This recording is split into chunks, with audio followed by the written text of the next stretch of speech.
Greetings, everyone. This is Payman Lorenzo, your host of the Leaders Without podcast. Today, once again, I have an incredible, wonderful guest for you, my new good friend, Bianca from Sydney, Australia. We connected once again through the Serving Circle, I believe. Yes, it was that one a few weeks ago. We had a wonderful conversation last week. She told me about what she's doing and how, she told me about the book. We're going to talk about all of that. Amazing story. But in a nutshell, what she does, she's a podcaster. She has a podcast called Connecting Soul Beings. She works with bridging spirit and humanity. She focuses on the soul connection, people with themselves and their animal, reconnecting yourself with your soul and your animals, your inner self, so that we can all collaborate together at a higher vibrational level. That's exactly what she does. She helps people to collaborate together at a higher vibrational level in order to help people reconnect with the soul animals, to find the inner peace and inner joy and all that. So we're going to talk about that. Wow, so much that we can unpack, and this is going to be a good one. So, Bianca, my friend, welcome to the show. Thank you so much. That's awesome. What a great introduction. I couldn't have done that better. Oh, wow. Very welcome. Thank you. You helped me because I wasn't able to, I would have been able to do it myself on my own. So it takes two to tango. It's a teamwork, so we work together. Yeah. Good job. All right. But it's always interesting to hear it from other people. And it's like, oh wow, do I really do that? Exactly. Let me record that. Well, it's being recorded, exactly. So don't worry. Good. All right. Okay, cool. So for people who don't know you, tell us, who's Bianca as a person, as a human being? Who am I as a human being? Wow, I love that question. We're going to talk about your business after. Tell us about you as a human being. What makes Bianca Bianca as a person? Wow. Me as a person. Well, let me start first by sort of reflecting what people often tell me in terms of how they feel when they are around me. And I'm very blessed that people do share that with me. In particular, yesterday, I had someone tell me that, when they are with me, they feel very much at peace. They feel everything is okay. Wow. And they feel very much in a space of a loving environment where they can really be themselves. And that was such a beautiful thing that this particular person said to me yesterday. It was just, wow, it blew me away, because you never sort of sense that from yourself, right? So when that sort of reflected back at you, you go, oh, amazing. Absolutely. And the word harmony has been mentioned to me a few times as well, that people feel like I bring a sense of harmony into their life. And I do know that when I interact with people, when I work with people, it's always coming from, my place in terms of my heart connection that I automatically feel with others. There's this deep sense of wanting to really help them to see themselves in terms of how beautiful people are. And I think that is really coming across when people are around me as well. So yeah, I guess and I'm quite adventurous in a way. I'm quite bold. I think I'm very courageous and very connected. I can tune in pretty quickly, understand what's going on in my environment, understand what's going on for other people. And that's really helped a lot in my life. Yeah, that's an amazing skill to have. Wow, so many things that we can unpack, and we're going to get there. So first, to start off, I'm going to ask you a series of rapid fire questions to get to further know you as a human being. Are you ready? Mm-hmm. Yes, absolutely. Bring it on. So tell us, what makes you happy as a person? Oh, a sense of freedom. Being free to be me, being free to do what I choose to do, being free to be with the people that I love, being in nature. That really makes me happy, having all the animals around me and just experience and be in the moment and just really enjoy it. Amazing. Now, what makes you smile? Well, these sorts of questions. What makes me smile? Music, looking at an animal, seeing other people light up. Oh, wow. Yes. That makes me smile, like really deeply smile. Yeah. That's a perfect segue now. What makes your heart sing? What makes you come alive as a person?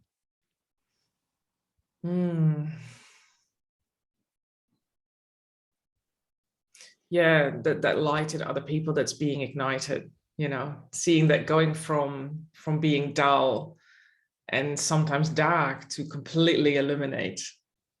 And seeing that in that person, their whole physique, their face, their aura, everything starts to light up. But the other things that light me up as well is to have that innate connection with yourself and being able to tune in to what is really going on for you, and then making the decisions based on that, you know, but also having the support around us from other people and the animals and the spirit world. It's just so amazing to have such a beautiful team around us, and to see that opening up those channels in other people. That's, oh goodness me, yeah, Absolutely. I can feel it already now. Oh, And yes, I can see. Oh, yeah, I'm even getting, I can yeah. sense the energy here. Absolutely. Now, on the other side of the spectrum, what makes you sad and angry? What makes me sad and angry? I can get really frustrated with myself and sometimes really angry with myself if I allow my human to be in the driver's seat for too long. Yes, yes, I hear you. That really ticks me off. But also, I can get quite upset with people not taking a plunge, not taking a risk, you know, to really help themselves. Especially when it's in for the best interest. Exactly. Yeah. A lot of people like to play small. Don't play small. Take the proverbial, jump in, Yeah, absolutely. And that's, you know, that's my thing, obviously. And then maybe that's something I need to work on myself, but that I can get really upset by that because I feel like I can't help them. I feel like I can't, move them forward. But over the years, I've had to also accept that they have their journey, and we Totally. can only do so much at a point, and if You there know, is that resistance and not the willingness to do so, then, but yeah, sometimes that still gets me going. I'm like, why can't you just do that? I can see how it's sometimes, going to work for you. yes, sometimes we can see things that other may not be able to see. Even that happens to myself and to yourself as well, that we're not able to see something, but other people are able to see it. Just like you mentioned perfectly, we're all on our own journey. Some of us may be a couple of steps ahead of us, some of them may be a couple of steps behind us. The thing I learned is to never push someone or force someone, because the moment you do, that's someone you're gonna lose them. You're gonna push them away.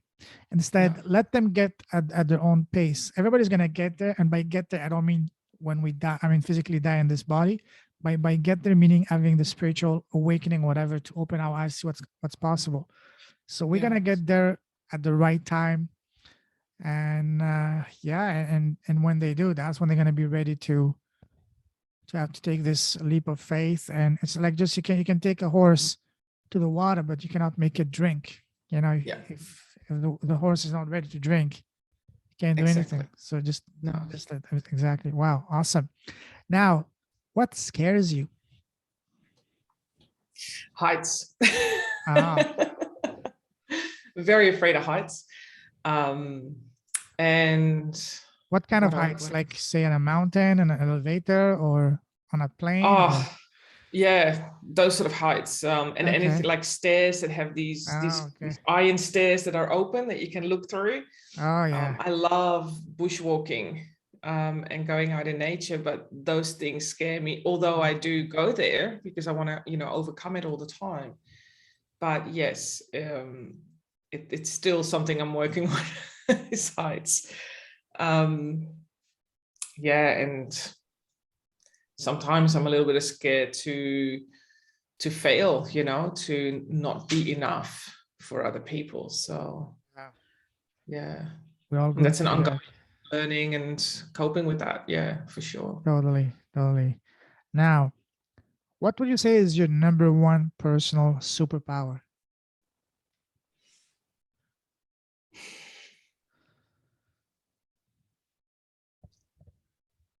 My superpower. I know you have many, but what is your number one superpower? You mentioned harmony earlier, Yeah. making people feel at peace. Yeah, maybe that's it. Maybe Okay. that's it. Yeah. Okay. Awesome. I think so. That sounds pretty good. Okay. Well, I'm answering the question. I'm not only asking the question, but I'm asking and answering the question too. Okay. That's awesome. Yeah, All but right. helping others Yeah. and inspiring others Yes.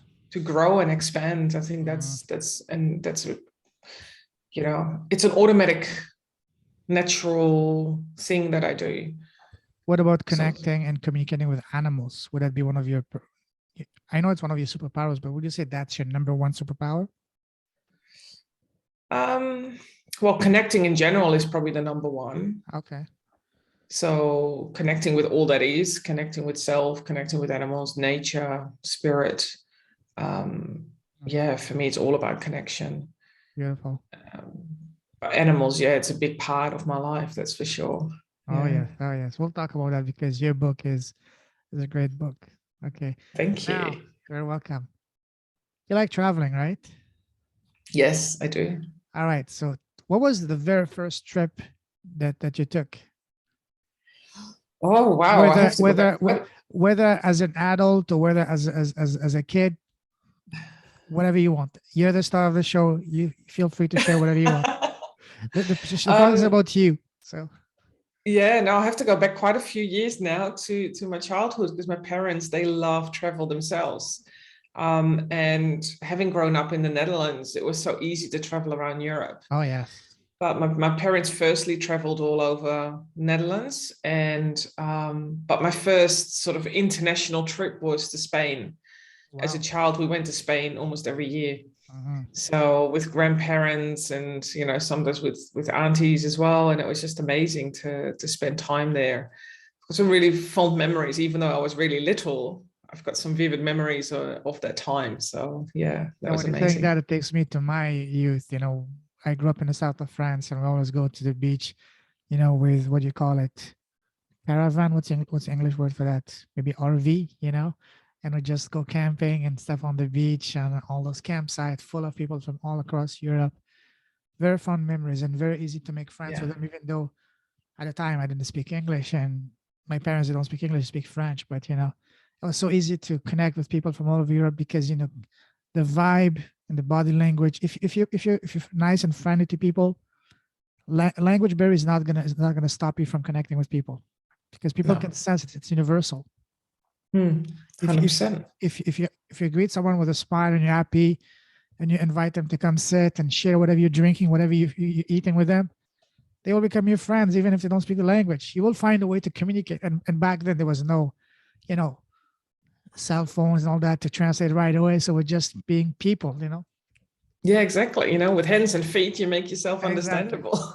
I miss those And it's times. so true, because especially in Europe, people love traveling, the caravan behind the car, just go to a Oh yes. campground and we're off for a couple of weeks. And south of France is a very popular destination. Oh I've yes. been there myself as well. It's absolutely beautiful. Which But part of being South at of those France? campgrounds, it makes that community so Oh nice and yes. strong as well. So yeah. Which part of South of France did you guys go? We were in the southwest, close to the Atlantic Ocean, close to the Spanish border. Yeah, I've been to Saint-Tropez, Monaco, That's on the Nice. east. Okay, yeah. Yeah, I'm on the other yeah, to side, the that side. west. Yeah, Like yeah. Biarritz, Bayonne, Anglet, the Basque Nice. coast. It was like an hour Yeah, away from beautiful. us, an hour from the Spanish border. So beautiful place. I miss that. Anyways, Yeah. okay, now let me take you now on a different type of travel because we can do an entire show on traveling. I'm sure you're a big traveler. I'm a big traveler myself. So now let me take another type of travel. Travel down memory line. Go back to when you Mhm. were a young girl growing up. We have when we're kids, family, parents, teachers ask us, so Bianca, what do you want to become when you grow up? What was your answer back then as a little girl? Nurse, Oh wow. being a nurse. Yeah. Did you have anyone in family that was a nurse and that was your inspiration or? No, just being a nurse. And I can remember myself just, when I was in playtime, it was always about nursing. having teddy bears and dolls and, pretending them to be patients when I was really little. And then all my studies went towards that as well. But at that time, when I went for the nursing school, there was like this point system in terms of your grading. And I just missed out on a couple of grades that I didn't have. And that changed course for me. That's how I ended up in finance. But nursing was it, and I got really disappointed. It was a huge deal for me not being able to follow that track. But now in hindsight, when I look back at that, I mean, nursing is all to do with, helping people and guiding them through a stage in their life that is not so pleasant. They have illness, they have disease. And when I sort of look back at it now, I'm like, oh, yeah, well, I am a healer. I'm also a Reiki healer. So, it's still there, that whole level of being able to help other people and help them through healing and move through the difficult times in their life sometimes. So I think that the basis of what nursing is about is still there. So I'm still doing it in a different capacity. But yeah, definitely nursing. Awesome. Now, still, let's stay in when you were a young girl. What was your favorite subject in school? Oh, goodness me.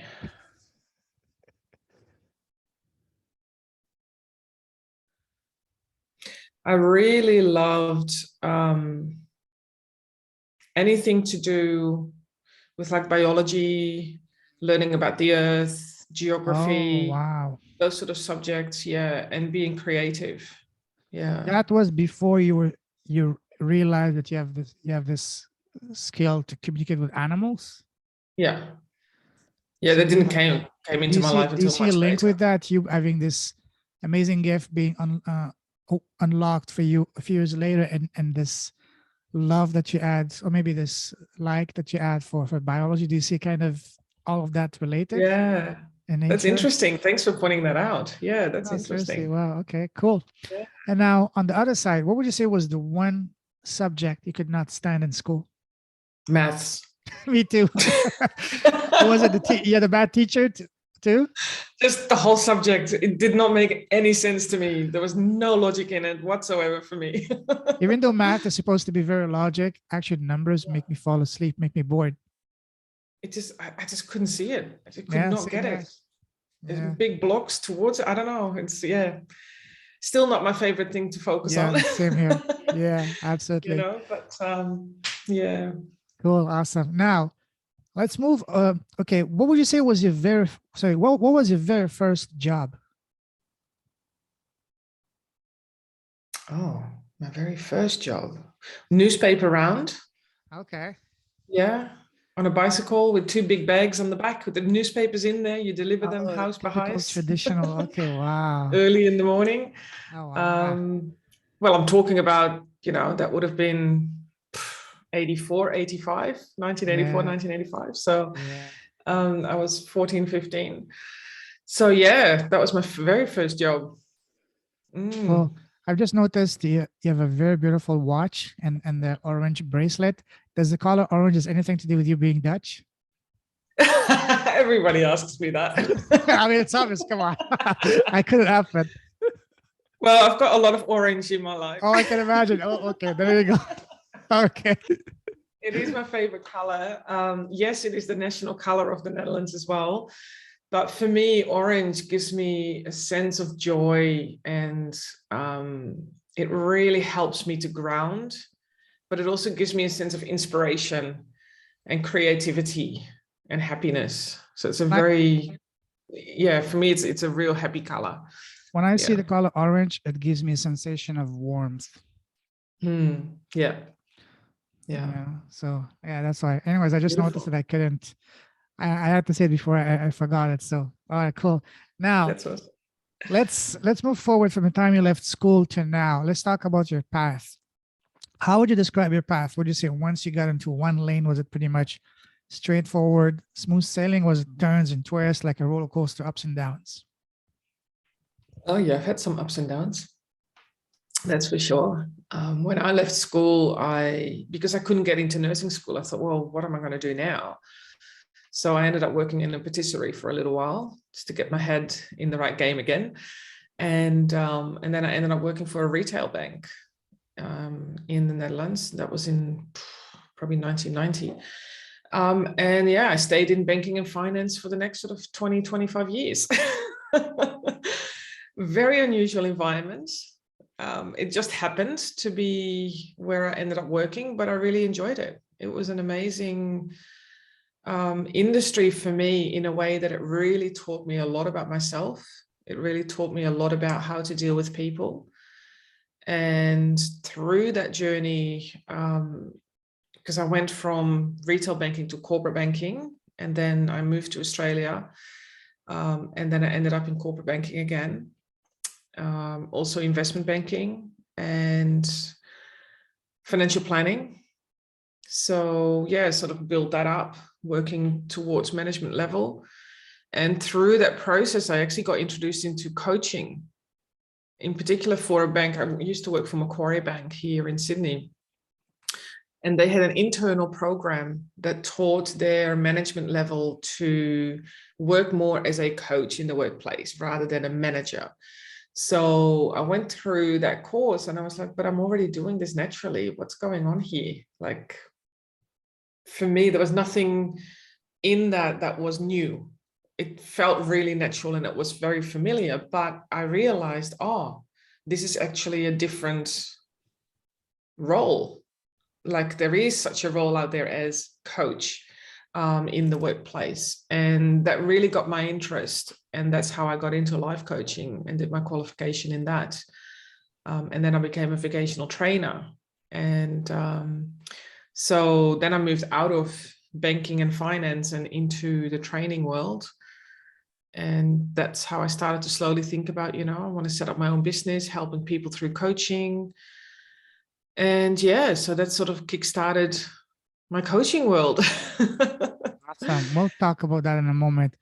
Yeah. One thing that I want to ask you about, you said at one point you decided to leave the Netherlands to come to Australia. Mm-hmm. What brought you to Australia? Was it a change of career? You wanted to start a new life, a new chapter, adventure? What what made you decide to leave your familiar surroundings, your career, your job in the Netherlands to go to a place at the other side of the world?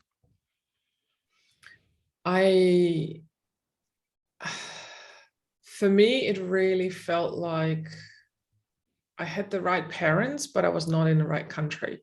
Okay. Was it the rain and the cold in the Netherlands constantly? And you wanted some That sun on the probably beach? helped. Yeah. I'm the same, especially in Canada. I don't belong here. That's why I spend most of my time in the tropics. I used to live in Hong Kong and Brazil, so I can't wait to get back. Absolutely. Yeah. I hear you. So it was really a sense of, I'm just not at home. And when I went on holidays to Australia, I drove down the south coast, which is it's a place called Batemans Bay, which is about 3.5 hours south of Sydney on the coast. And I got out of the car, and I remember this like it happened yesterday.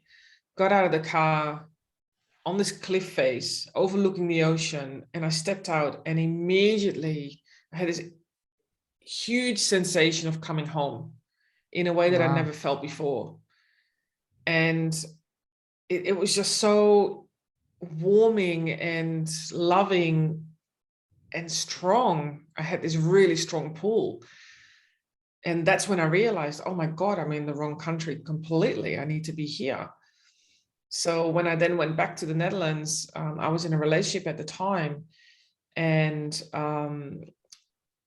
that's when, I decided, that's it, I'm moving to Australia. And 2 years later, with permanent visa and 2 suitcases, absolutely, rest is history, as they say. So we said you felt that sense of coming back home and that place 3 hours south of Sydney. Is that the only place in Australia you felt that feeling, or as soon as you landed in Sydney, you started feeling that connection? I had a connection straight away, but didn't realize it, because you're also in holiday mode, and then it just feels really different anyway. And all that, yeah, exactly. So, but Sydney really appealed to me. The openness, the water, the nature, everything is so green around here. Obviously the weather is great most of the time, the people, this whole amalgamation of different nationalities and cultures is really strong here in Sydney. But that moment when I sensed that on the South Coast, that was just really profound for me. That was a huge shift in my whole being. Yeah. Could it Yeah, be that you might have spent some time in a past life in that area? I did. I actually Oh, okay. researched that and did Oh, some okay. past life regression on it. I was Good. actually a veterinary doctor in that area. Wow. There you go. Yeah, For me, the yeah. only place in the world I felt this incredible connection and belonging was each time I go to Brazil. And last week I had on the podcast an incredible lady from Germany. I don't know if you know her, Cornelia. But anyways, it's gonna go live this coming week, next week.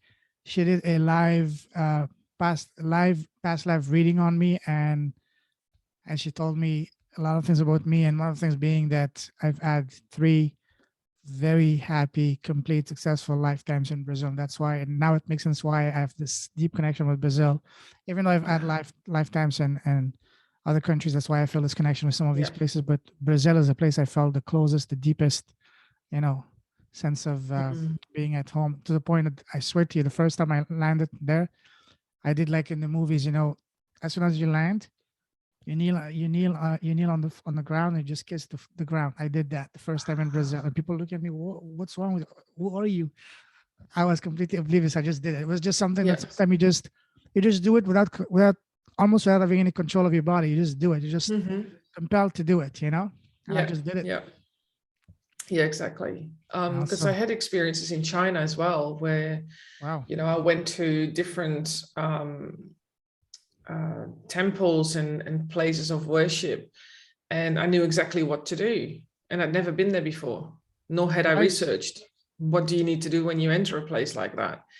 And one of the people that was with me, who was actually, my translator as well, she was looking at me going, what are you doing? Like, I haven't even told you what to do yet. And you're doing exactly right. I go, I have no idea, but I just can't stop myself. Like, I was just doing it. Like you say, you kneel and you kiss the ground. That's how I felt as well. Like, and yeah, I've had a past life there as well.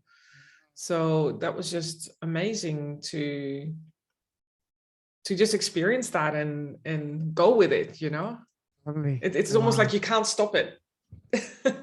Absolutely. Wow. That's fascinating. Mm. But let's move forward. Now, I'm sure you heard the saying, change your story, change your life. And by story, I mean what we keep on telling ourselves on a daily basis in our head.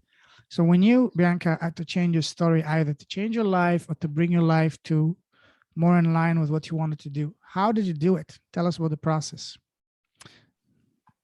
Did you do it through the help of friends, family, mentors, books, videos? So share with us how you did it to change your story, to change your life. Yeah, it's I'm a person that usually wants to do things by herself, figuring it all out by myself first. I very much internalize a lot. And once I figure things out, that's when I can actually openly talk about it. It hasn't always served me well, I must say. I hear you. Because it's often better to just let it all out and find some other people that may go through the same thing or have done the same thing to find some guidance there. So I have certainly learned to find other people to talk to. Two really big things have happened in my life where I was feeling initially, I have no idea where to go, how to deal with this and what to do. And when I went through that, automatically people just started to appear, or a book was all of a sudden given to me. So one of those points was when I was diagnosed with chronic leukemia. A friend of mine gave me a book by Louise Hay and called You Can Heal Your Life. And that book became my Bible. Absolutely. And that was one of the first introductions into, affirmations and finding out what it means to have ailments in your body and how that works with your human self and with your soul self. And so that was my very first introduction to that. So books are probably the first thing. And then, yeah, people, you find mentors, you find other people that have gone through it, to get the support and the guidance. But sometimes it's hard to find them because it's so new. You just don't know who to go to. You know, when I first experienced my spiritual abilities in my physical body, I had no idea who to turn to. And so, but then all of a sudden you start talking to someone and they go, oh, I know exactly what you're going through. So let's try X, Y, Z and see what happens, right? So that's, now I probably turn to people first rather than books, because it's so much easier to talk to someone about it and to find out who can help me. Because for me, the transition or the transformation happens quicker. And then my second is books. Yeah. You know, So that has shifted, which is interesting. Yeah. You raised 2 points that are so powerful. One, that looking inward as opposed to outward, you know, and that's a really recurring theme from a lot of people on my podcast that I keep hearing, is that, you know, we have a tendency as a reflex, anytime we are challenged, we look for answers outwardly, either to people or whatever. But what we need to do instead is look inside, because we have all the answers within. We just need to know how to tap into those incredible, you know, source of wisdom that lies within all of us, accessible to all of us, but we just don't know how to do that. That's so powerful. And I think you mentioned that you were able to heal yourself with your disease. I've had at least 2 incredible ladies on my podcast that one was able to help to cure her own cancer. Lisa Warner. I don't know if you know her. Oh yeah, she's amazing. Yes, yeah. She even wrote a book on that, and I have her book. Yes. I'm supposed to, as soon as I finish her book, to bring her for part 2, but I've been so incredibly busy, I haven't had the chance to finish the book. But yes, so you already know her. Otherwise, I would have offered to connect you with her. But yeah, she has an amazing, amazing story. And of course, a few other women that have done that. But the point is that we have the power, the capacity, not only to heal, but also to create our own diseases, because everything is created here. What is diseases? Yeah. Diseases are mostly caused by, again, I'm not a doctor, but from everything I've learned and heard, is that everything is about, the number one cause of diseases is stress. So, and speaking of that, I read a few weeks ago a doctor saying that if every doctor in the world were to prescribe 1 hour of mandatory laughing and smiling per day for every individual on this planet, within 30 days, 90% of all ailments would be gone, because your environment would be toxic for the disease. Because it's when you're laughing and smiling, you become happy, you become grateful. When you're grateful, your environment is completely toxic for everything that starts the chain reaction to create and build these diseases. Yeah, that is so powerful. Wow. Yeah, and you know, it is a dis-ease in your body that's been created by what you're experiencing and by what you're thinking and how you're feeling. So, I mean, when I was diagnosed with leukemia, I had no idea that there was any correlation. But it has taken me,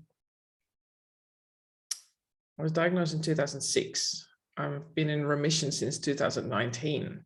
Wow. So it's taken me 13 years to really get rid of it, you know, to work with it. And it has taken me the first probably 5 to 6 years to even accept it. And then I had to take all this medication to keep it under wraps, so it didn't worsen in my body.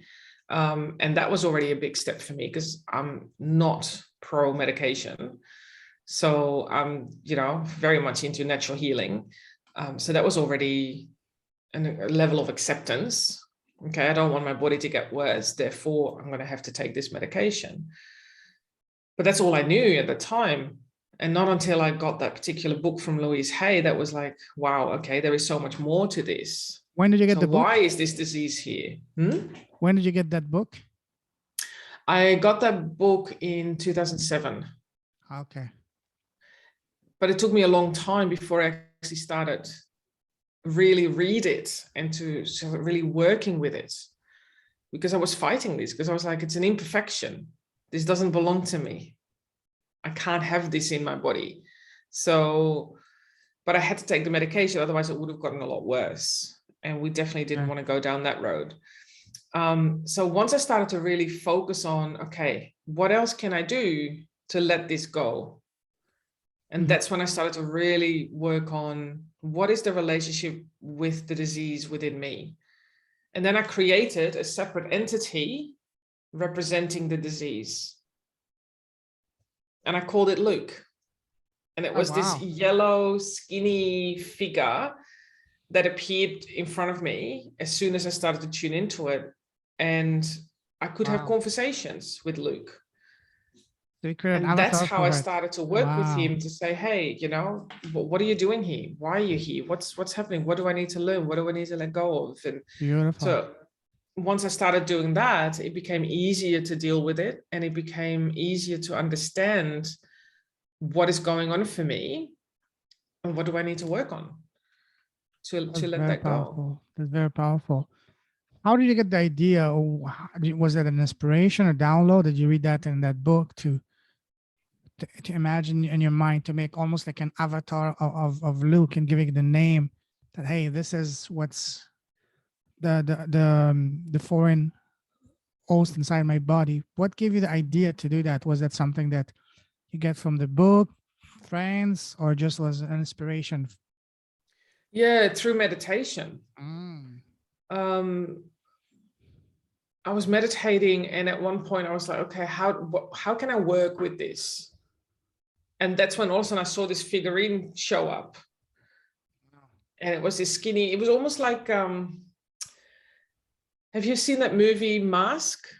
Yes. The green, what's yes, the yes, name? yes. I know what you mean. Yeah. I don't know the name. Something, it was a long time ago. Yeah, but I know what you mean. Yes. Yeah. And he sort of looked like that, but really skinny, like really skinny and bright yellow. Okay. Bright yellow. And initially, the first thing he said to me was, oh, I just want to have fun with your body. Oh, okay. And I was like, oh, okay, but you're not having fun, like you're causing havoc. you know, that's not so that's fun. how it initially started. And that's how we just had these, and he kept popping in and out, and he just thought he had fun. He kept popping in and out inside your meditations? Yes. Wow. And then through that, I actually started to have, you know, the conversations, and there was a lot of grief and forgiveness to do, grief to process, forgiveness to put forward, and learning about myself and what I've not been doing. And the leukemia has helped me see clearly, you know, where I needed to adjust and who I am and what I need to be doing. So, because at the same time, my spiritual awakening happened as well. So, and I got divorced and found my true love, and that all happened almost in the same 2 to 3 year time span. Wow. So it was a big time of my life. Yeah. So looking back at that battle between you and Luke, would you say that now in retrospect, this was a blessing in disguise, a gift for you to really awaken and to really understand what truly mattered and focus on what truly mattered, and in the process help you achieve your bring you on the path of spiritual awakening?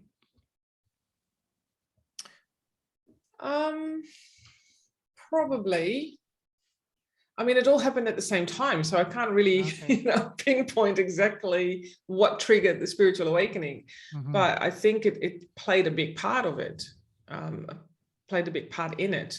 So, because it really showed me who I am as a human, you know, and what I was doing, how I was communicating, how I was around other people, the type of friend I was, the type of person I was around others, you know.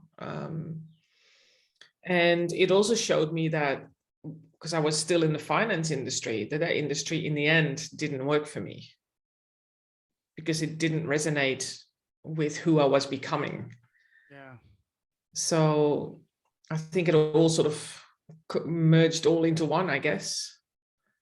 But it really taught me a lot about, you know, what to do when we are in a situation like that, and that you go inwards is a place to go, and to really see yourself, to be able to understand what is going on and what you can change. And then realizing, you know, the power within yourself to be able to make changes. And that's a huge realization. Totally. Wow. Yeah, that's so true. Wow. And then from the moment you were having these conversations with Luke over time, how long did this conversation with Luke go for? 1 year, 2 years, Long 3 years? time, Okay. long time. And Probably up to about a couple of months before they said, oh, you're in remission. And that was only 2 years ago. This month, 2 years ago. And that's when I came off the medication, and I haven't seen him since. wow. The last time you saw him, was He was very much in the distance. Very Oh, much in the distance. wow. He became like Okay. really, literally That's like, oh, I'm just going to pop my head around the corner one more time just to make sure. that's And powerful. that's when I Wow. went. Yeah. I mean, that could be the topic of a book by itself. Seriously, seriously, because that's a very, very powerful lesson. And a lot of, Mm, not just women, a lot of people would desperately need this kind of information, would welcome it with open arms, especially now because of the pandemic. You know, the pandemic, as horrible as it's been a blessing in disguise, because it allowed a lot of people to awaken, to focus and reflect, and will focus on what really matters. So, and now more and more people are open or making more mindful decisions and choices, becoming more spiritual. So now is the best time for you to release that kind of information, because people, maybe a year or two before the pandemic, maybe they would have considered, oh, this is too crazy. But now, because more and more people are awakening to that, I'm not saying 100% of people are ready for that, but at least instead of like 5%, now probably we'll have 15-20% of people will gladly accept that. Yeah. So maybe this would be a great time for you to bring this experience, this amazing, not just story, but your story of this relationship you had not only with your body, but with your deeper self, because you talk about bringing people to connect with the soul at the highest level. That could be the perfect illustration, the perfect story. Hey, this is what I did. And Luke can be not the hero, but the villain in that story. In that, not all right, maybe not the villain, because in a way he helped you open your eyes. He was an actor who was here for a reason, to play a role in your ultimate awakening. You know what I mean? Yeah. So that could be an amazing time for you to bring that book to life. Wow. Never thought about it that way. Thank you. Very welcome. And if you want, I can connect you with one or two wonderful publishers who specialize in giving a voice to people with powerful stories like you. Yeah. Yeah. Wow. Never considered that. Wow. That's good. It's good There to you be go. open-minded, so awesome. Yes, definitely. Definitely. Wow. The story of Luke and Bianca. Wow, that could be a good one. I'm just joking. Whatever. Okay. Maybe Luke the mask, and you can make him a mask. Whatever. I'm just being silly here, but Yeah. Well, you have to do some fun stuff around it, right? Just to make it a Absolutely. bit lighter. Absolutely. Absolutely. For Anyways, sure. let's move forward. I mean, this is amazing. That's why I love talking about people. Now, let's talk about your book and the story. You mentioned, you told me last time that you had an incredible experience. I don't want to butcher it, so I will let you relate it when you had this realization, this conversation with this serpent, with a snake. So tell us about that, and that's going to transition to your book. Beautiful. Yeah. So as I was waking up, as they say, becoming aware of my spiritual abilities and how important that is in my life, I just started to discover a whole different world, and having had animals around me all my life and always wanting to find out what they were thinking and how they were feeling, I was never able to really hear them. And at the time I had 2 dogs myself. And one of them, Toby, he used to always just sit in front of me and just stare at me on end. And I used to look at him so going, cute. mate, you're probably telling me a lot, but I have no idea what you're saying. Because I wasn't open to it yet. And then in 2011, I went on a bushwalk with a friend of mine, Miriam, and this was in the western parts of Sydney. There's a whole heap of beautiful nature reserves there.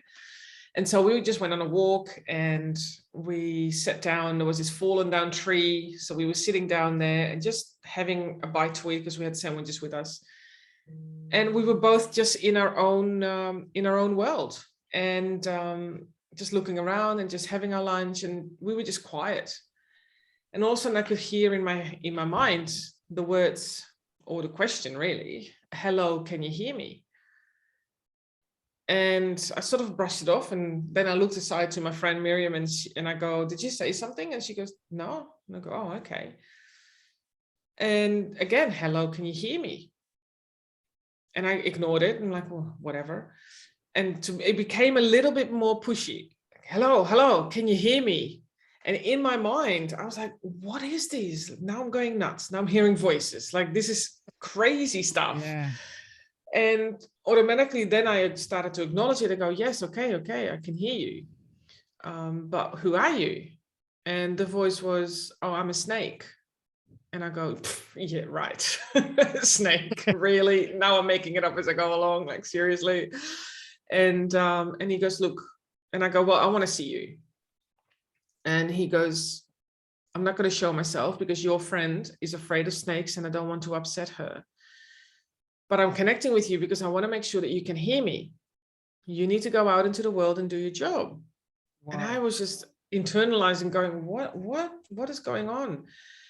And he says, you need to go into the world and do your job, reconnect animals back to the humans. And I was like, whoa, okay. And then he just sort of took off.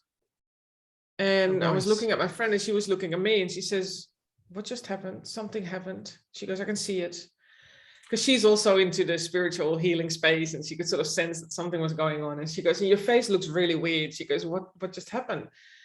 And I said, are you afraid of snakes? No, she literally turns white. She jumps up on this tree trunk and she's looking around and I'm just looking at her going, I did not know that. Wow. So this was a validation. Mm-hmm. So I explained to her what happened and she was like, wow, that's amazing. She goes, imagine what you can do with that. And I go, I don't want to imagine anything. I go, this is crazy stuff. People think I've lost my mind, you know? Exactly. And then on the way back, there were 2 lizards that started talking to me as well. And one of them said, it was a big goanna, it was climbing up on the side of a tree. And he said to me, can you please wait? Because every day there is a bunch of schoolboys coming onto this path and they pester me. And I'm like, yeah.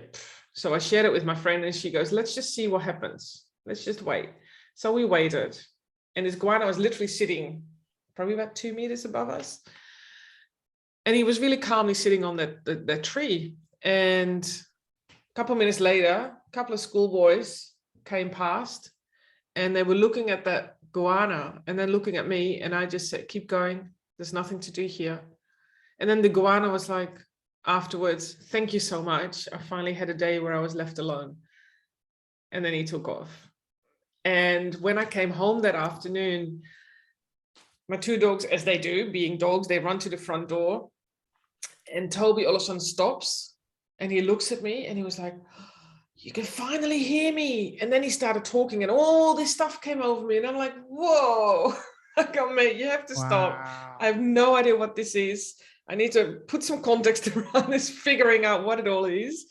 But that opened everything up for me. It opened up me being able to hear and feel what the animals are experiencing. And it also opened up my connection to the spirit world. Because all of a sudden I had spirits coming in and very overwhelming, very overwhelming. Wow. Yeah. That is truly phenomenal. So what was the very first conversation The one thing you remember from your dog telling you after saying, "Oh, you can finally hear me now." He was sharing with me initially what his role was with me and what the role is of his sister with me. And his sister was sort of looking at me, Rosie, and she would just, oh, finally, she's finally got it. Yeah, okay, this is all right then. And that was the first thing he said. He goes, you need to understand why we are here with you. And he was there as my guardian.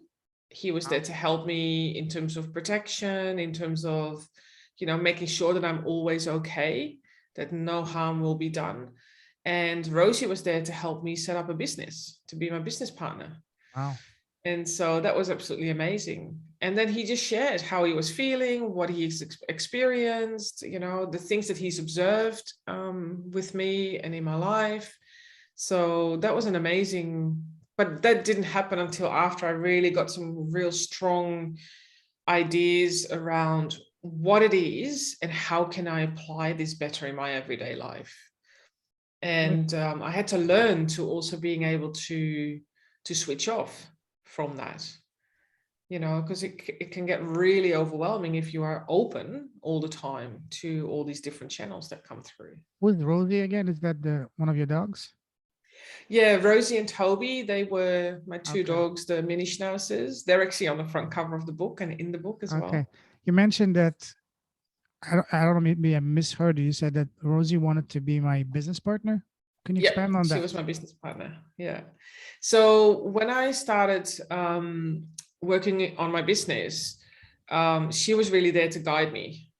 And I used to get bits of information from her. Okay, now do this, now do that. And this Wow. person's going to contact you. And there's an animal coming through that needs your help. So she would have those sort of little spurs of wisdom coming through. And initially I sort of was like, yeah, whatever.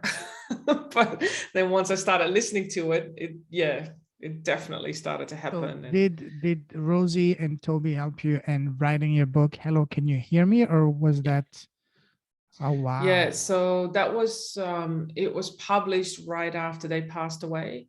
Oh no. Well, Rosie passed away. Toby was still with us, but he passed away a month after the book was published. Oh wow. So at least I saw the Um, book. He was there to see the book. so Wow. yeah, so the book is has got a huge meaning to me because Sure. they both, you know, they're featured in it. They've helped me write it. Yeah, and Toby was still with us when it was published. So So what is the big, that's a very powerful and touching story. So what is the bigger meaning and role that our pets play in each other's each of us's life?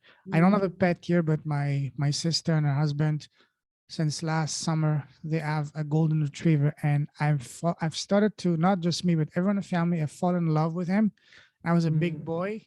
Each time I go to my sister's house, he comes with me and just plays with me. He's super excited with me because I'm an active guy. I love playing with them. Always comes to me, and I just adore this dog, and I feel this connection. And honestly, I I'm feeling that I miss him more in some ways than even, I wouldn't say my sister, but almost close to that. I feel this bond with him in a way. You know, every time I go to yeah. her house, of course I greet my sister, but I hug like crazy. You know, Leo, that's the name of the dog, and he comes with me, and you know, moves his tail very frantically. You know, that's a sign that they're excited. So Mm. I want to know if there is. I'm sure there has to be a connection between me and Leo, and ultimately, what is the connection each of us all around the world we have with our pets and animals in our lives? Because that would be something very powerful to know, understand. Because just like you said, the people we meet, nothing is random. We meet people for a specific reason at the right time, and I want to know what is the reason for the pets we have in our lives. Like for example, when you go to a vet, whatever, what makes you decide, oh, I want this dog or this cat or whatever? I'm sure there has to be some kind of a deeper study into that, because that would be something very fascinating. Yes.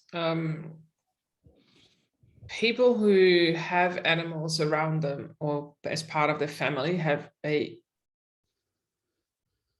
such a deep connection with their animals that goes even beyond anything. And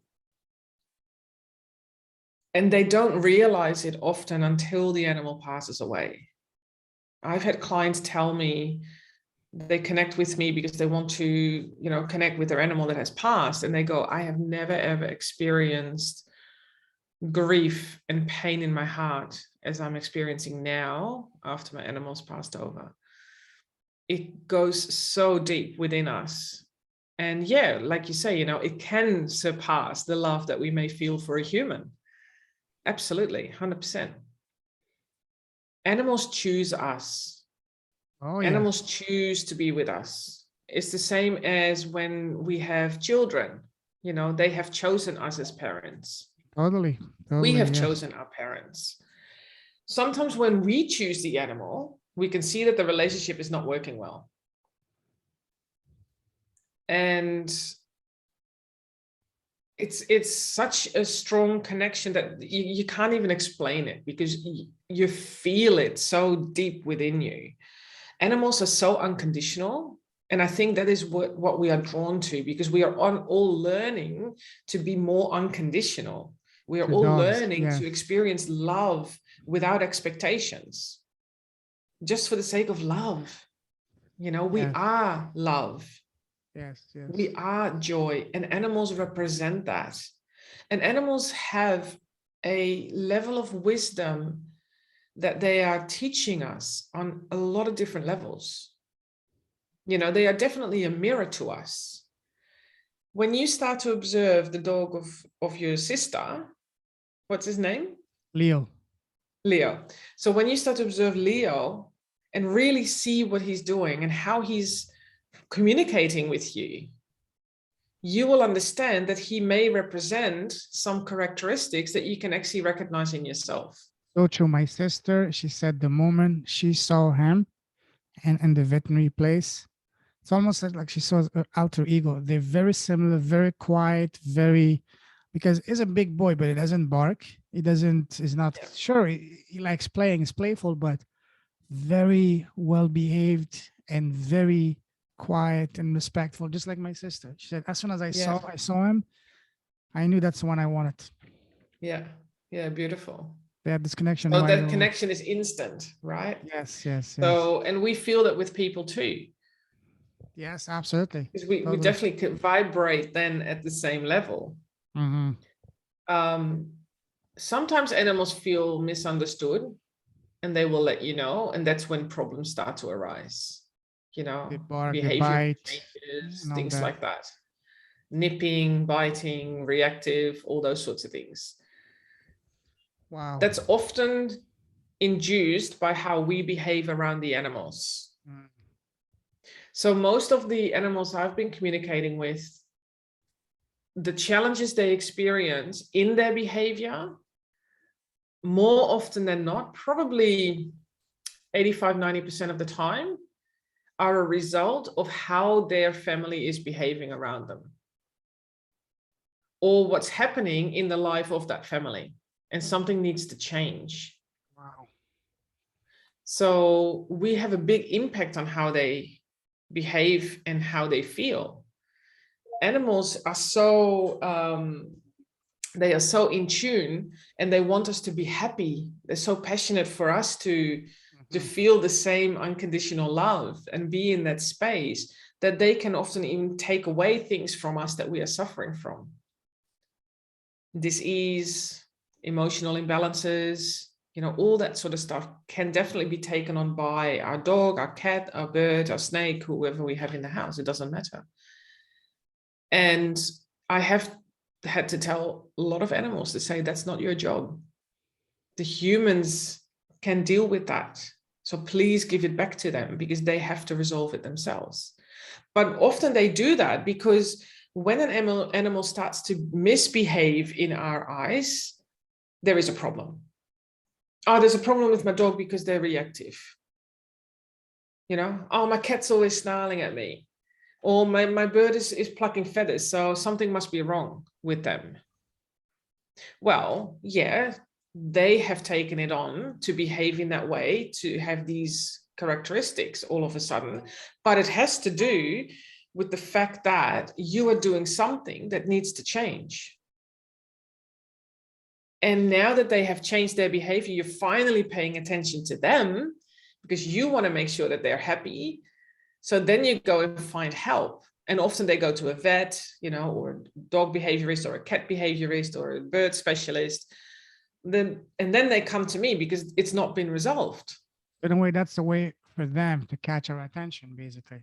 Yes. Okay. I mean, I worked with a cat once. Her name is Audrey, and she changed her behavior. She was always quite friendly, pretty laid back, pretty quiet. And then she changed. She became more aggressive, very vocal, in particular towards one person in the household. Wow. And through a friend of theirs, they connected with me and they go, oh, something's wrong with our cat. So I connected with her and she says, yeah, well, I had to change because one person in the household comes home from work, drinks a lot of alcohol. That has a negative effect on the family. And so I feel that we need to intervene. That needs to change.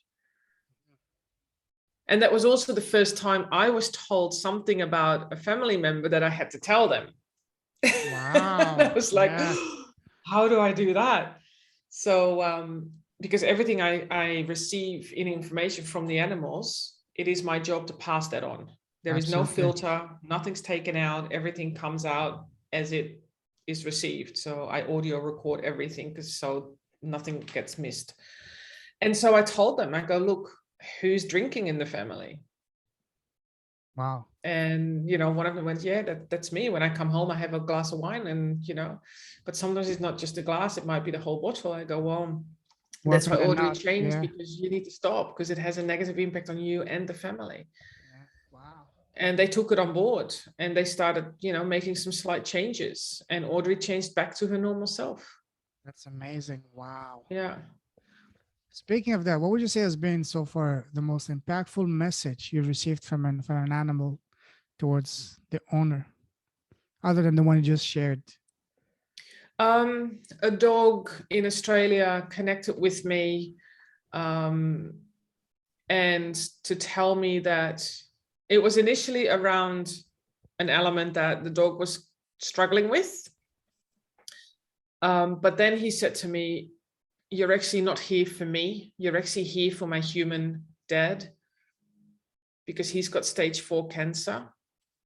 And this is what he needs to do about it. Wow. And then I got all the visions of what he needs to do. And the couple were in the meeting with me. And I didn't know them at all. It was the first time I met them. And I go, one of you has cancer. And I looked at the guy and I go, you've got cancer, right? And he goes, yes. I go, yeah, it's stage 4. He goes, yes. And he just looked at me going, whoa, where did you hear that? And I go, well, your dog just told me. And I know exactly where it is in your body and what you need to do about it. Wow. I'll never forget that. Because that was also one of the times when I realized we are not only here to help the animals are here to help us. Totally. We must listen to them. Absolutely. We have no choice. Absolutely. So important. That is for sure. Absolutely. Wow. Wow. That is so powerful. I will get, as I told you last time, I will get your book and send a copy to my sister so that she can understand, her and her husband can understand the deeper meaning of why Leo appeared in their lives and our lives as well at that time. Just like you mentioned last year, you mentioned cancer. My father passed away last July because of cancer, and Leo appeared in our life the previous summer. And even at the start, my father was reticent, wasn't too keen on having a dog, not in our house, but whenever we went to their house, to my sister's house, he wasn't really keen of that. But eventually, over time, he became quite friendly, quite attached to the dog, and the dog was really almost the two people outside of my sister and her husband that he was the most attached was me and my father. Always coming towards me, my father, and yeah. So I'm sure there must be a sign, not the sign, but the reason why he appeared in our lives at that time, knowing that my father was, battling a disease. And yeah. wow, no, this is beyond fascinating. You need to, this is a gift that you've been blessed with. You need to bring that, spread it as far and wide. You mentioned you have your podcast. Make sure you you restart your podcast. If you want, we can talk after. I can give you some tips on that, because podcasting has changed my life, and I'm helping people start their podcast. You already have your podcast. You don't need to start it, but I can give you some tips on how to really, get the most out of it, to spread your world out. And seriously, I mean, and a book, I mentioned jokingly a book with Luke, but I think there's quite a few amazing books in you, Bianca. And one of the best ways to write a book is through a podcast. And you being an author yourself, you know that a 200-page book is roughly about 60,000 words. Yes. Now, a 30-minute podcast episode is about 6,000 words. So when you have 10 30-minute episodes, technically you have enough content for a book. So what you could do, seriously, you said you've been helping. We haven't even talked about your business. I mean, we can talk for 2 hours. It's amazing. But what I can tell you, for example, I don't know what your podcast is about, but just, what comes to my mind, just want to share it with you. So if you're using your podcast, one way you could use it is to bring the owners of the animals that you've been helping with them to come share the stories on the podcast. And as a way that can help you bring more awareness to other pet owners. And once you have 10, 15 of those episodes, you have enough content for a book. Yeah. And this way you can really take your reach to the next level. Yes. So again, that me telling you this without even knowing about your business or knowing what your podcast is about. Maybe what I'm saying is gibberish, but at least that's what I'm I don't know if it's a download. I'm hearing this right now, and I wanted to share that with you. So thank you. Very welcome. So now let's talk about your business. Tell us what is your business about? So I help people to wake up to self-love, harmony and joy. And I do that by guiding them in a way that they can really reconnect with their inner self. And that then opens up the connections to the animals, to the spirit world. And they can really recognize as well what their spiritual abilities are that they can apply in their everyday life. It's because connecting soul beings to me is all about your self-connection. And it's remembering what it feels like to communicate with yourself. And yourself is your soul eternal love flame. And to be able to connect to that part of you that is source, that is your inner self, that's your higher self, whatever word you want to give that. I'm really passionate about helping people to making sure that that is the entity, so to speak, that becomes the driver in your life, the pilot in your life. And for your human self to be in the passenger seat. So that you're navigating life together and you're working together, but you're not interfering with each other. It's almost like you're teaching, when you connect to your higher self, you're then teaching your human self, your ego, to relax because everything is okay, and to trust and to feel really confident in working with your higher self, because your higher self has always the best of intentions for you, always works from a place of love. Whereas your human works from a place of protection and comfort, right? Which is great as well. We still want to acknowledge that, and we still want to be able to utilize those skills because we still have an earth experience. So we need our human. But to be able to get them onto a page where they are working closely together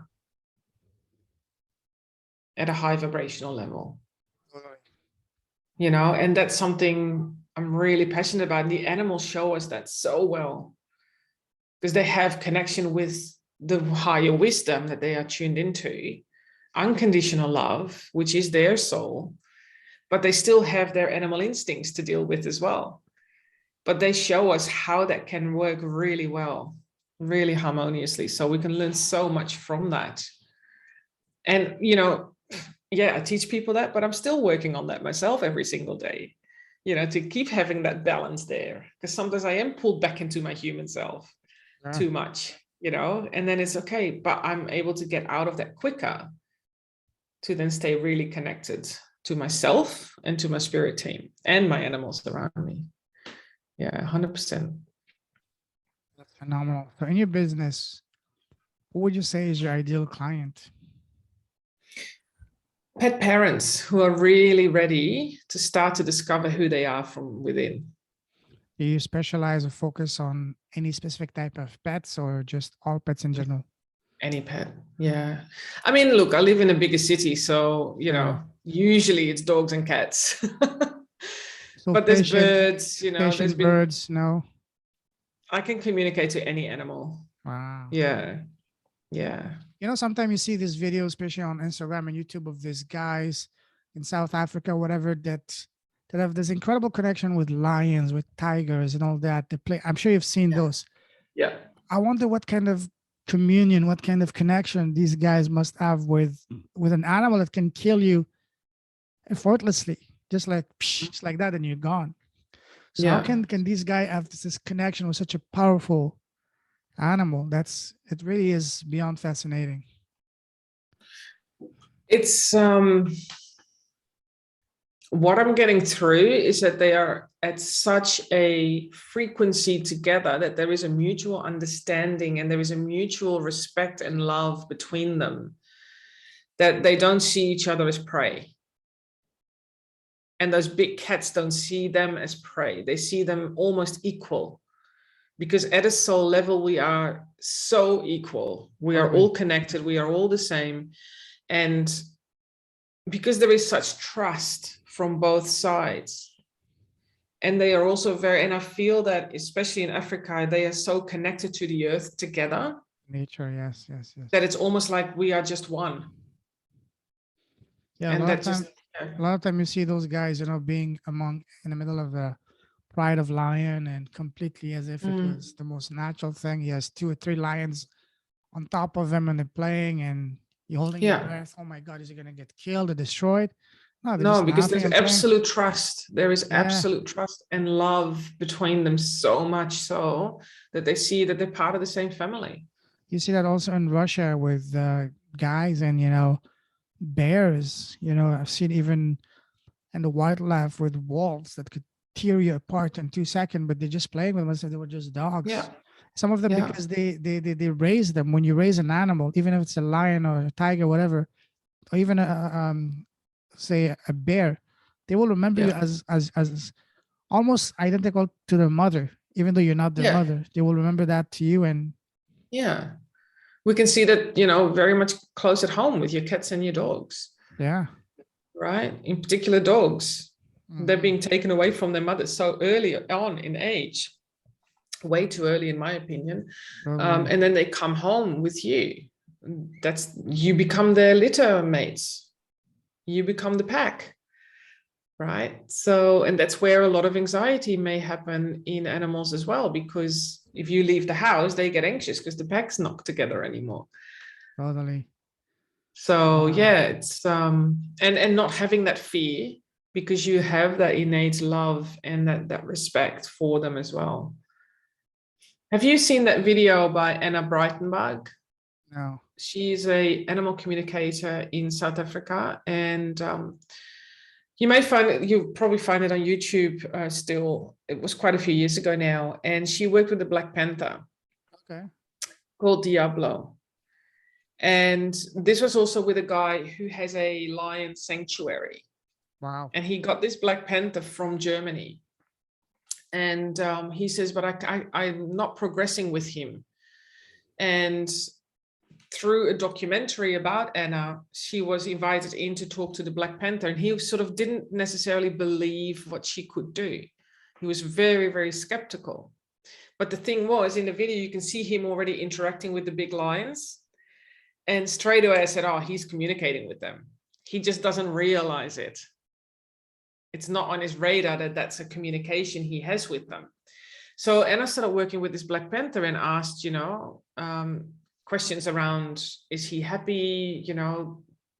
There is no progression with him. what can I do for you? Can we help you with anything? And one of the things he said was, the name Diablo doesn't match my vibration, doesn't match my personality. I want that changed. Because they called him Diablo in the German zoo because he's black. It's powerful, And, dangerous, and all that. Yeah. And he says, that doesn't suit me at all. That's not who I am. And she The goes, so animal what said name that. did you give yourself? The He said animal said Spirit. that. Wow. Yeah. Wow. Yeah. He said, Spirit, that's my name. Great. That's amazing. So they started calling him Spirit. So she talked to the guy that was looking after him. And you could see in that little video that as well, that all of a sudden he came out of the secluded area he was in. And all of a sudden at the end, and he started talking to him. And he go, okay, so I hear your spirit now. So he started to acknowledge him as spirit. And he says, you are so beautiful. You are spirit. I see you. And all of a sudden spirit growled back at him going, ah, like really gently, as if to say yes, as if to say, I acknowledge it. So he was talking to him. And I came back, and afterwards he says, I'm so happy now because now I'm being recognized and I'm being seen as spirit in my true self. And then he said to Anna, I'm curious because where I came from, there were 2 cubs. What happened to them? So she shared that with that guy. And that's when he was like, oh my God, you were really talking to him. Because nobody knew about these 2 cubs that were left behind at that German zoo. And this guy was absolutely flabbergasted. He couldn't believe it. And then he went back to the German zoo and collected those 2 cubs, and they came back to spirit as well. Right, It's that just would be amazing. much It's a bigger. beautiful Yeah. story. Oh yeah. Every time Wow. I look at it, I'm just, crying, and because it's such a beautiful story. Absolutely. Yeah, it's amazing. Just one story that came to mind. I'm sure you've heard of Mike Tyson, right? Yes. You know the story that way back, I don't know, in the mid 90s, when he was, early 90s, when he was at his wildest, he had bought either a tiger or a lion as a pet, and he was keeping him at his house and even sleeping in the same bed with the animal. So I'm really surprised, because was it because the tiger or the lion was able to perceive, was afraid, and as a result of that was fearful and was hesitant in attacking a guy like Tyson? Or was it, of course, that's something that none of us can answer, but I just wanted to get your feedback. Were they able to communicate at the level that, hey, I'm safe with them, and the tiger is safe? I mean, Mike is safe with them as well. We all have the ability to communicate. And intuitively, without us even realizing, we know how they feel. We know what goes on. We established a relationship. That is a natural thing that we don't even think about. Because people sometimes tell me, like, I can't communicate with my dog or my cat or my bird. And I go, well, you are, because you know exactly how they feel. And you know something is wrong, or you know when they're happy.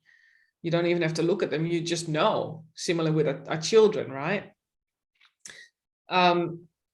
Animals still have that obviously natural instinct as well that they deal with, but it's the same for us. We have our natural instinct in terms of our human self. So when someone decides to have a wild animal like that come live at home, I mean, I don't know at what age the lion came into his house. No idea. But there must be some level of understanding, 100%. And that's probably established from the beginning, because otherwise you could never do that. Sure. And the animal may have already been around people to really trust them. Absolutely. But you'd also need to see the behavior of that lion to see how he was truly feeling being with Mike Tyson as well. And perhaps there was an equality there. They're both quite strong, right? So that equality may have already been there from the start as well. So there's quite a few different dynamics that play. That would be a perfect opportunity to, and I'm putting this out there to universe, if someone that's going to listen to this, either in my network, your network, any network, if they have connection and access to Mike Tyson, that would be an amazing opportunity to bring him, do a podcast with them, either with me or you, or even together, the 3 of us, because because you can be the expert to help him, ask him the right question, help him understand if there was a relationship at the time back then between him and that wild animal. I think that would be a phenomenal podcast. And if we were to send him, contact him, he would be down to it, because that's something I don't think anyone has done that before with him. Because it's usually when you bring Mike Tyson on a podcast, whatever it's to talk about is crazy lifestyle, is amazing, wild things he've done, or the fighting career and all that. But I don't think everyone has even asked him. Sure, they asked some superficial question about, okay, how was a tiger, but nothing to go deep like this. Hey, did you see a connection? Why did you choose a specific one as opposed to other ones? Did you have? Yes. I mean, this is the kind of question that you would be able to ask him as an expert. And I would love to be on that podcast, because I love Mike Tyson as one of the guys I admire the most because of what he's done and all that. But wow. I'm putting this out there for the universe. If anyone hears it, maybe in a year or so, who knows, so keep that. And if that happens, I will connect with you. Bianca, we have Mike on the line. That would be phenomenal. Wow, amazing. Now, there's so much we haven't even covered. It's almost an hour and a half. Wow. Let's wrap this up. So for your business, how are you getting your clients? Mostly word of mouth, referrals. Yeah, absolutely. And secondary social media. Oh yeah. Yeah. But definitely referrals. That's probably the most, yeah. It's the best one as well, in my opinion. Yeah. People have experienced it before, or they've seen me somewhere, and it already has the trust in there as well. So that's Absolutely. the easiest. Wow. Tell us about the structure of your program. Let's say when a person comes and joins your program, what is the structure? Is it one-on-one? Is it small groups? Is it videos? How long is a program? So tell us about all the details about your program. Yeah, so the program is called Animal Soul Alignment Mastery, and it teaches you all the aspects of connecting to yourself and your animals. So we work over a period of 3 months, and we really dive deep into our self-connection, because if we don't have the connection with ourselves, it makes it more challenging to connect with your animal. And we do this through one-to-one sessions and also group coaching sessions. And there are masterclasses as part of the program as well. Plus, there's an online platform with all the resources. There is a generic part of the platform with all the resources everybody has access to. And then you also have a private portal where only your sessions, all the recordings and the session notes are being filed away as well, that you've got access to that as well. So, fantastic. But it's a real deep dive into, understanding who you are as a soul being and how you can work with your human, find your soul voice, tune into that every day, learn how to do that. It's very practical. I'm pretty down to earth and very practical myself. So yes, no, it's good. But yeah, it's a beautiful program, and because we don't just work one-on-one, but also in group, it makes it a beautiful communal experience as well. How long have you been offering this program? Sorry? How long have you been offering this program for? I started this one mid last year. Okay. Yeah. Good, yeah, and it's been really, really good. Awesome. I love it. I'm sure it's beyond fascinating. Absolutely. Seriously. Wow. Now, let's move forward and start wrapping this up. The theme of this podcast is cause. What would you say is a cause that is truly dear to your heart? Oh, goodness. Of course, it's dear to my heart, but anything to do to help the animals more.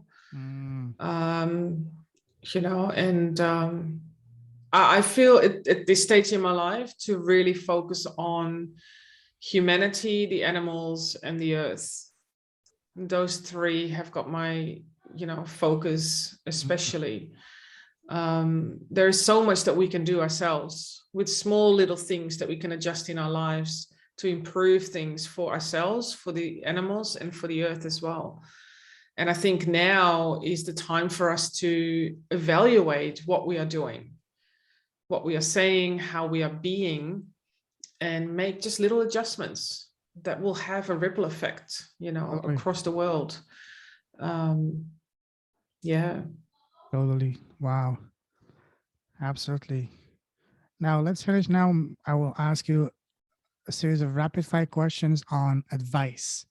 Now, what would you say has been so far the best piece of advice you've received so far in your life? The best piece of advice I've received: to never Whether let it's anyone get whether it's to for never you. let anyone get into your way. Okay, beautiful. You That's know, awesome. keep honoring yourself Mm-hmm. and do what is really, really good for you. Mm-hmm. Do what makes you feel amazing, where you can absolutely be yourself and enjoy the moment. Yeah. Love that. And on the other side of the spectrum, what would you say has been so far the worst piece of advice you've received so far in your life?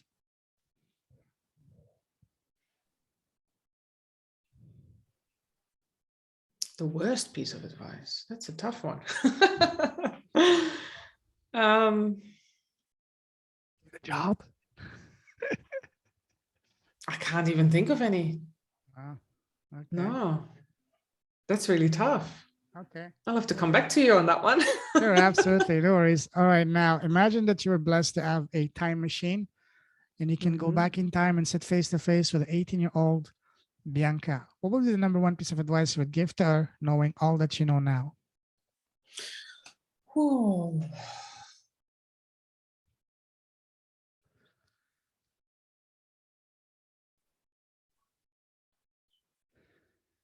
No limitations.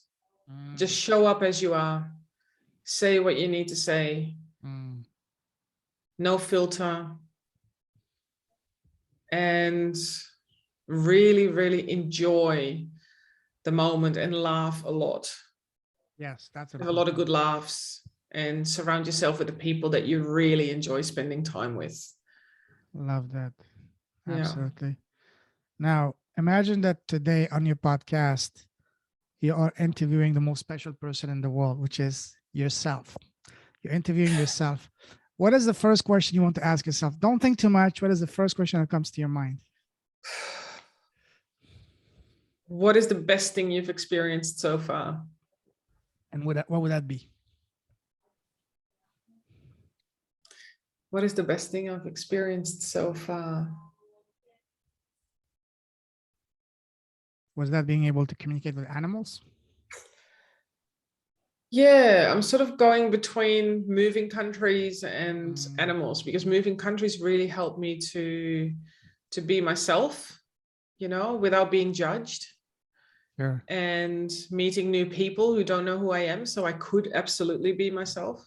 And Yes, yeah, being able to connect with the animals, that's been just a blessing on all levels. totally. Wow. Yeah, for sure. Now, my favorite question to ask is what is the smallest thing you've done that has had the biggest positive impact in both your life and business? And by small, I don't mean something small. I mean the one thing you've done. Like for me, it's been starting the podcast. How about you, Mhm. Bianca? The smallest thing I've done. That has had the biggest positive impact in both your life and business so far?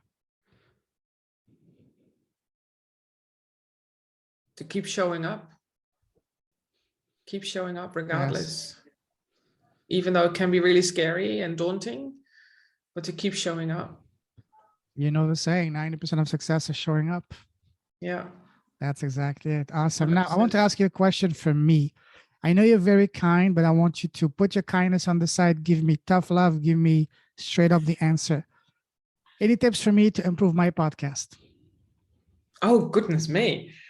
To improve your podcast. Don't hold back. Don't try to be nice and polite. Just give it to me. Straight up. Give me tough love. Straight up. Okay, the first thing I want to say that you have an amazing skill in interviewing Thank you. and an amazing skill in listening between the lines. That's really Yeah. amazing. It's been warming, it's been welcoming, it's been, yeah, just a real fun and great experience. You Appreciate that. know, and you don't shy away from going really deep, and you allow the space for people to speak. Um Thank you.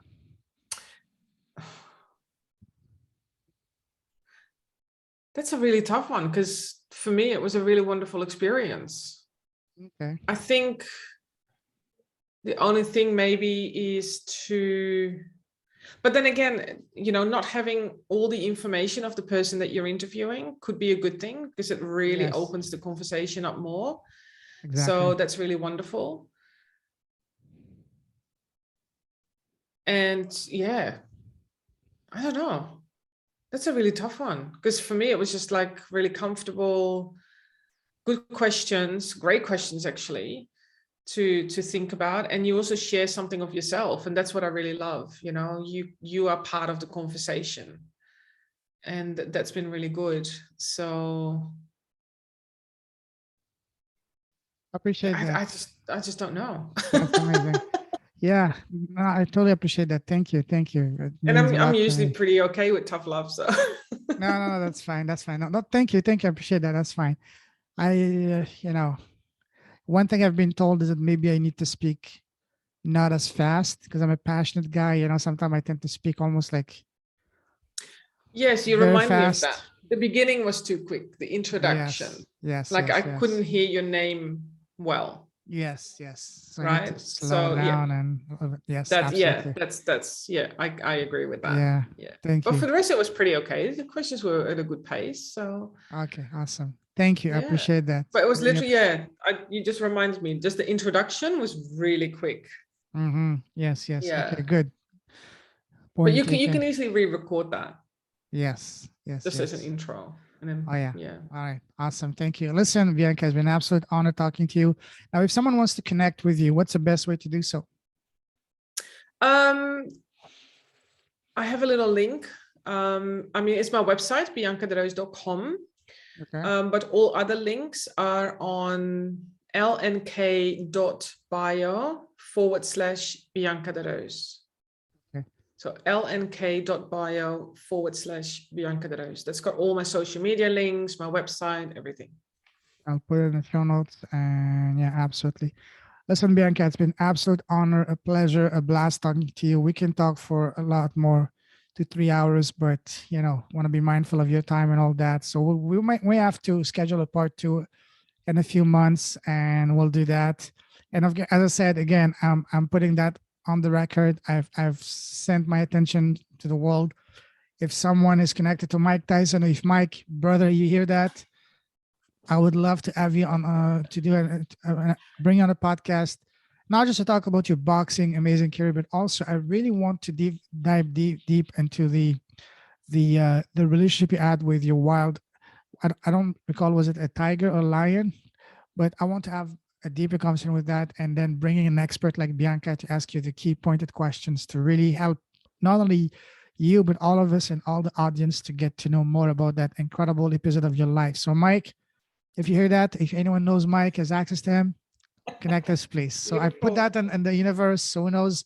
Yes. Maybe in a year or two, who knows? But when that comes, I can assure Bianca that I will call you. Say, Bianca, what's your time? We have Mike on a call soon, so we'll make that happen.